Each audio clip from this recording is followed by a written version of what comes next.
Welcome to NSTV news. నా పేరు ప్రతిభ. బులెటిన్లో ముందుగా హెడ్లైన్స్ చూద్దాం. మేడ్చల్ మల్కాజ్గిరి జిల్లా రిజిస్ట్రేషన్ శాఖ ఆధ్వర్యంలో ప్రజలకు ఎల్ఆర్ఎస్ రిజిస్ట్రేషన్పై అధికారులు అవగాహన సదస్సును మేడ్చల్ పట్టణంలోని డిస్ట్రిక్ట్ రిజిస్టర్ కార్యాలయం వద్ద నిర్వహించారు.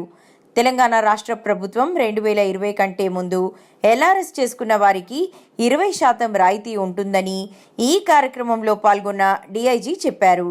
అనాథరైజ్డ్ లేఅవుట్లలో ఎల్ఆర్ఎస్ చేసుకోకుండా అమ్మకుండా మిగిలిపోయిన ప్లాట్లకు ఎల్ఆర్ఎస్ చేసుకుని అమ్ముకునే విధంగా ప్రభుత్వం మరలా అవకాశం కల్పించిందని తెలిపారు.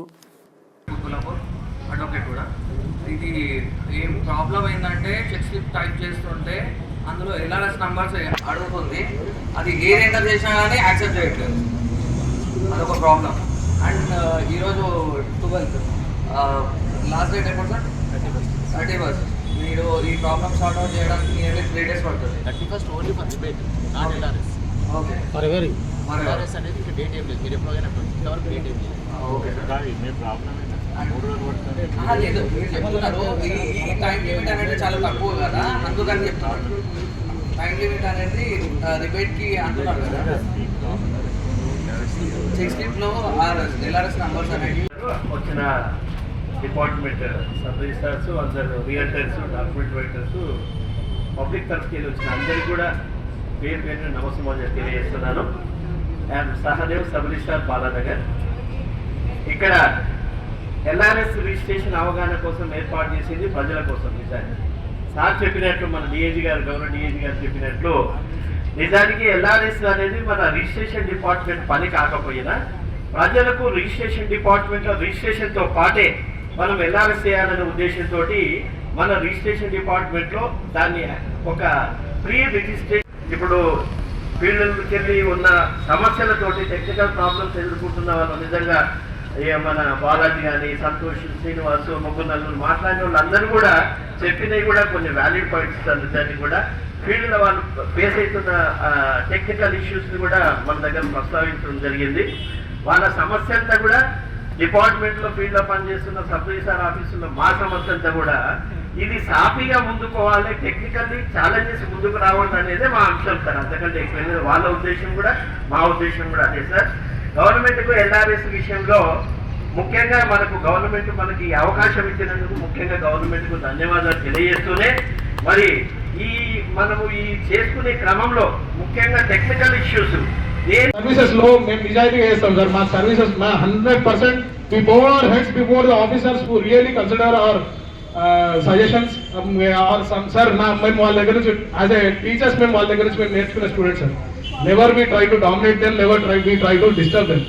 They are all right sir. మా అందరినీ కూడా మెంటల్ చేసేవాళ్ళు సార్. ఒక ఆఫీసర్కి 10 o'clock నుంచి మొదలైతే 6 o'clock వరకు పరిపూర్ణంగా చేయడానికి మా వంతు సహకారం as a document writers we are extending sir. Maybe we can volunteer in this particular aspect, sir. Where you are having a problem, sir, kindly let us know so that we can come forward and we can collectively do something, sir. Okay. Thanks a lot, sir. Everybody, thanks, sir. 3 days లో వస్తుందని it's highly impossible sir. First LRS back అంటే మాది కాదు, అది 3 రోజులు పడుతుందా, అది అర్ధ గంటలు పడుతుందా, ఆల్రెడీ ఉందని నేను చెప్పలేదు సార్. ఎందుకంటే ఎల్ఆర్ఎస్ బ్యాక్ అంటే పోయిన తర్వాత అది ఎల్ఆర్ఎస్ మీరు అన్నదానికి నేను ఇప్పుడు మీరు అనేది ఏంటంటే 1000 రూపాయలు ఎవరైతే కట్టుంటారో ఆ 1000 రూపాయలు రిబేట్ అడిగినప్పుడు చాలా ఇష్యూస్ వస్తుంది. ఆ 1000 రూపాయలు రిబేట్ మాకు రావట్లేదు. 1000 రూపాయల రిబేట్ వాడుకోకపోతే మాత్రం ఫాస్ట్గానే అయిపోతుంది అనే అంశం నేను చెప్పగలను. ఎల్ఆర్ఎస్ అనే ప్రాసెస్ అసలు 8 steps కంప్లీట్ కావట్లేదు సార్. ఎవరైనా చేసిన వాళ్ళు సబ్ రిజిస్టర్లు ఉన్నా సరే, డాక్యుమెంటర్లు ఉన్నా సరే, ఒక్కసారి లేచి నిలబడండి, వాళ్ళకి అందరం క్లాస్ కొడదాం మనం. ఎవరైనా చేసిన వాళ్ళు ఉన్నారు, ఒక్క డాక్యుమెంట్ అయినా.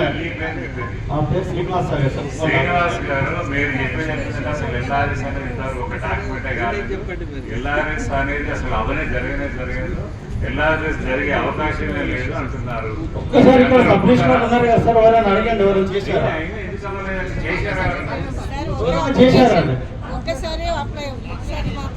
ఒక్కసారి ఎంక్వైరీ చేసుకొని వాళ్ళ దాంట్లో తీసేసి ఉంటారు. అలాంటివి మేము తీయాలంటే మేము తీయలేము. మళ్ళీ అదే కలెక్టర్ నుంచి మా కమిషనర్కి ఒక లెటర్ రావాలి, ఇది ఫలానా టైంలో ఇలా ఈ అవగాహన సదస్సు జరిగింది.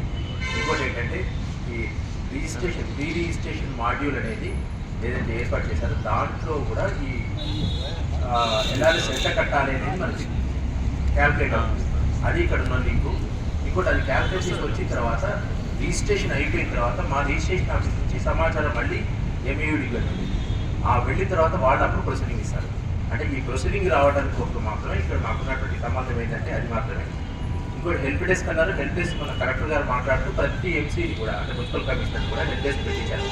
సో మనం ఎల్ఆర్ఎస్ సంబంధించిన హెల్ప్ డెస్క్ కేవలం కాదు, ప్రతి మున్సిపల్ ఆఫీస్లో ఉంది.